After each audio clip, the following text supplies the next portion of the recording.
ছোট্ট একটি টপিক নিয়ে আজকের ভিডিওটি। আপনারা অনেকেই জানতে চাইছিলেন যে বাচ্চাদের নাম এনলিস্টেড করার সময় স্ক্রল করে আমরা যদি একদম নিচে চলে যাই তাহলে একটি অপশান যুক্ত করা হয়েছে। সেই অপশানটি ইয়েস হবে না নো হবে। অপশানটিতে আছে ইজ দ্য চাইল্ড ডিক্লেয়ার্ড দিব্যাঙ্গন by the CMO office or medical authority. অর্থাৎ বাচ্চাটিকে সিএমও অফিস বা মেডিকেল অথরিটি থেকে কি দিব্যাঙ্গন ঘোষণা করা হয়েছে।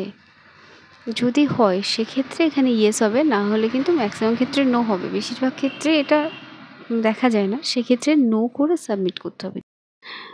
যদি হয়ে থাকে বাচ্চাটি দিব্যাঙ্গন, সেক্ষেত্রে আপনার ইয়েস করবেন। ইয়েস করলে দেখুন তারপরে একটা অপশান আছে যেখানে একটা ডাউন অ্যারো আছে, সিলেক্ট লেখা আছে। এই ডাউন অ্যারোতে স্পর্শ করলে সিলেক্টের অপশানগুলি খুলবে।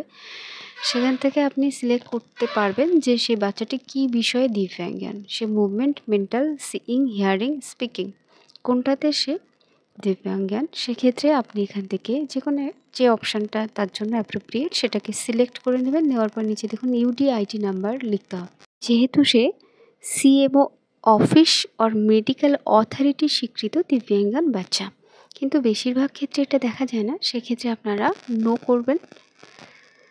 নো করার আগে আপনার বাচ্চাদের যে ডিটেলস লিখতে হয় সমস্ত ডিটেলসগুলো ফিল্ডগুলোকে ফিল করে নেবেন। ফিল করার পরে নো করবেন। নো করার পরে নিচে যে সাবমিট বাটন আছে, সাবমিট বাটনে ক্লিক করবেন।